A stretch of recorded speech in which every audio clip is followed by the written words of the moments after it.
Assalamualaikum warahmatullahi wabarakatuh. Perkenalkan, nama saya Dini Eva Ratnasari dari kelas Farmasi A 2019. Izin mempresentasikan tentang analisis kation Zn2+ dan anion BO3 min. Kation Zn2+. Untuk pendahuluan, yaitu kation adalah ion bermuatan positif yang kehilangan satu atau lebih elektron karena tertarik ke katode. Contohnya yaitu zinc Zn2+ merupakan zat mineral esensial yang sangat penting bagi tubuh. Terdapat sekitar 2 miliar orang di negara berkembang yang kekurangan asupan seng. Defisiensi ini juga dapat menyebabkan banyak penyakit, misalnya pada anak-anak, menyebabkan gangguan pertumbuhan, penyakit memengaruhi pematangan seksual, mudah terkena infeksi, konsumsi seng yang berlebihan dapat menyebabkan ataksia, lemah lesu, dan defisiensi tembaga.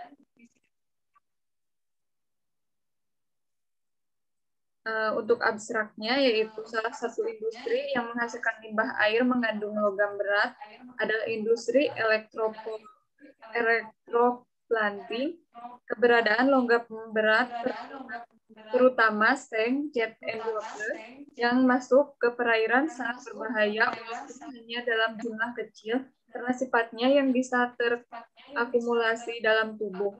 Salah satu metode yang dapat digunakan adalah teknologi membran yang memiliki beberapa kelebihan dari segi teknis maupun ekonomis. Membran yang digunakan dalam penelitian ini adalah membran yang terbuat dari kitosan dan zeoloid.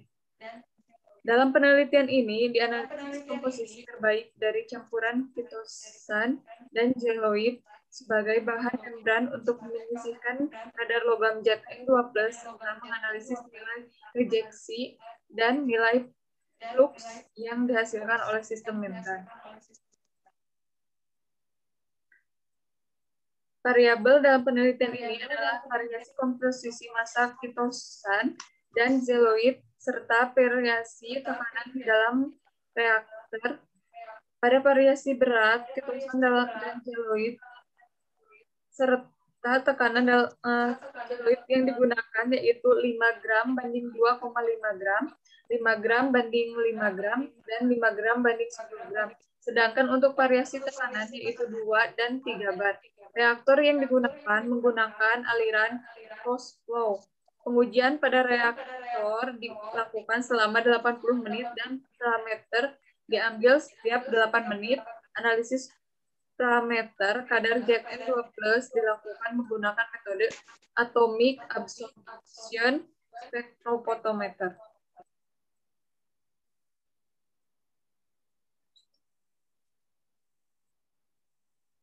Untuk metode penelitiannya, itu dalam penelitian ini akan dilakukan studi penurunan logam berat Zn2+ untuk limbah elektroplanting menggunakan modifikasi kitosan dan zeoloid. Yang merupakan zat yang penting untuk kehidupan sebagai mikronutrien, tetapi jika terlalu banyak akan menjadi racun bagi manusia. Dan kadar dosis Zn yang berlebihan menyebabkan depresi, kesulitan kelesuan, penyakit saraf seperti serangan jantung, dan ataksia. Modifikasi kitosan dan zeoloid ini dibuat untuk meningkatkan ukuran pori, kekuatan mekanik, stabilitas kimia, hidrofilisitas, dan biokompatibilitas dari kitosan.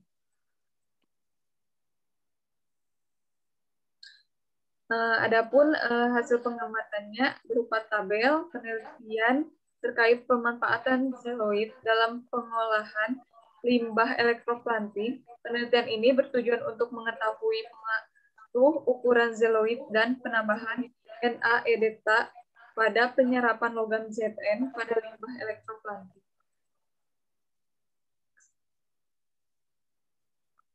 Kesimpulannya yaitu, berdasarkan penelitian yang telah dilakukan, didapatkan beberapa kesimpulan yaitu, nilai rejeksi tertinggi untuk parameter kadar logam seng Zn dihasilkan pada variasi komposisi kitosan zeoloid 5:10 dengan tekanan 2 bar, yaitu 95%. Pada variasi komposisi kitosan zeloid, 5:2,5 dihasilkan rejeksi 62,2% pada tekanan 2 bar dan 61,1% pada tekanan 3 bar. Sedangkan komposisi kitosan zeloid 5:5 menghasilkan rejeksi 65,5% pada tekanan 2 bar dan 67,4% pada tekanan 3 bar. Anion BO33- pada bakso. Untuk pendahuluannya, natrium tetraborat Na2BO47 10H2O adalah campuran garam mineral dengan konsentrasi yang cukup tinggi yang merupakan bentuk tidak murni dari boraks. Boraks berasal dari bahasa Arab yaitu borak, merupakan kristal lunak yang mengandung unsur boron dan mudah larut dalam air. Boraks berbentuk serbuk kristal putih, tidak berbau, tidak larut dalam alkohol, dan memiliki pH 9,5. Rahmawati 2090.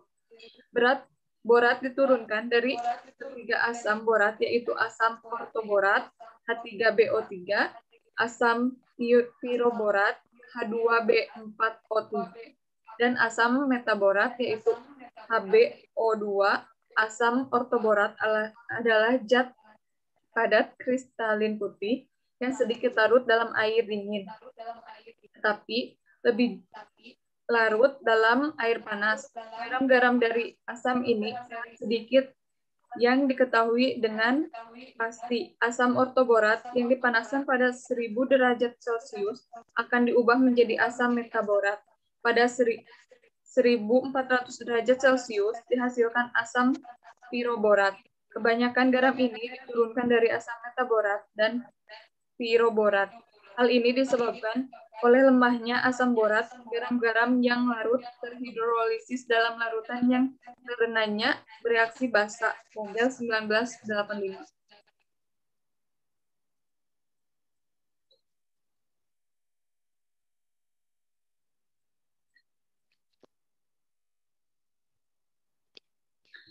Untuk metode penelitian, yaitu ada beberapa metode yang dipakai untuk pengujian identifikasi boraks, diantaranya adalah asam sulfat pekat dan alkohol, uji kertas kunyit, asam sulfat pekat, larutan perak nitrat, dan larutan barium klorida. Vogel 1979. Untuk metode ke-1 yaitu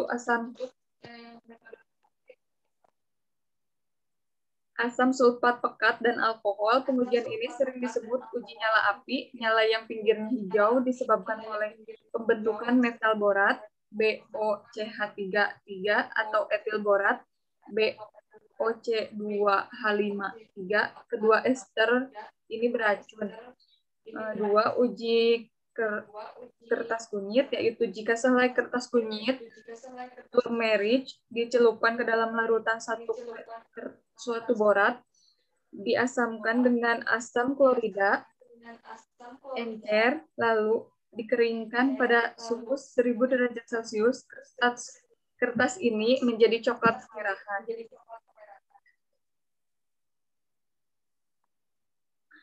Untuk yang ketiga, asam sulfat pekat, yaitu tidak terjadi suatu kerja yang dapat dilihat dalam keadaan dingin, meskipun asam ortoborat H3BO3 disebabkan ketika dipanaskan, asam putih, asam borat dilepaskan.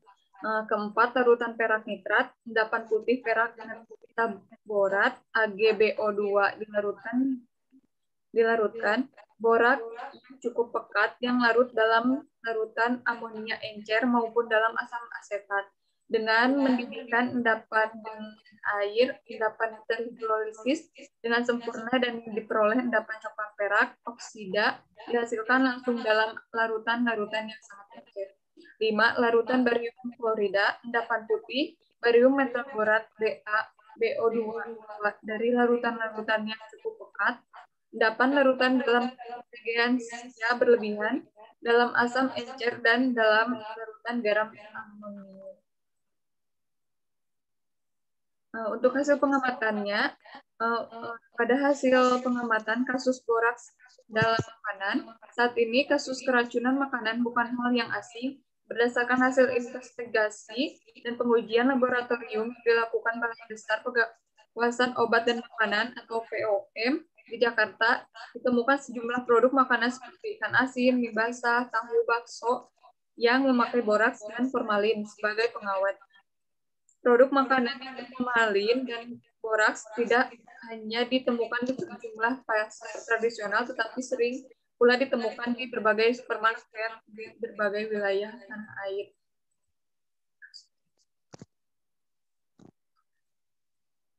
Untuk kandungan boraks berdasarkan jenis pangan, yaitu terlihat pada tabel. Untuk pembahasannya, sejumlah makanan ditemukan mengandung formalin, pengawet mayat, dan boraks di daerah Tangerang, Jakarta pada Kamis 2 September 2010. Kedua bahan berbahaya bagi kesehatan itu ditemukan dalam razia yang dilakukan di Pasar Swalayan Hypermall, Metropolis Town Square, Cikokol, Kota Tangerang. Kepala Seksi Pengawasan Obat dan Makanan Dinkes Kota Tangerang mengatakan setelah pihak melakukan uji sampel pada beberapa makanan, terbukti dari hasil uji 2 kali dengan larutan kimia khusus untuk makanan seperti kerang, ikan asin, dan udang terbukti mengandung boraks.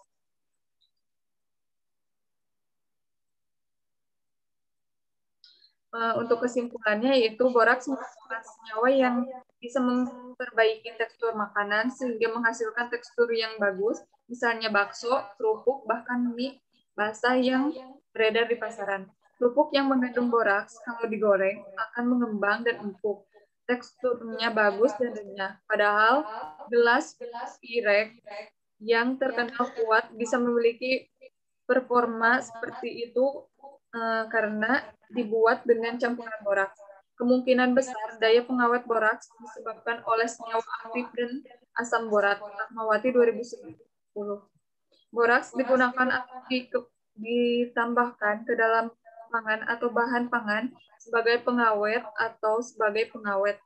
Dari berbagai penelitian yang telah dilakukan, diperoleh data bahwa senyawa asam borat ini didapati pada lontong agar teksturnya menjadi bagus dan kebanyakan pada bakso. Nah, sekian presentasi dari saya. Mohon maaf atas segala kesalahan dan kekurangannya. Wassalamualaikum warahmatullahi wabarakatuh.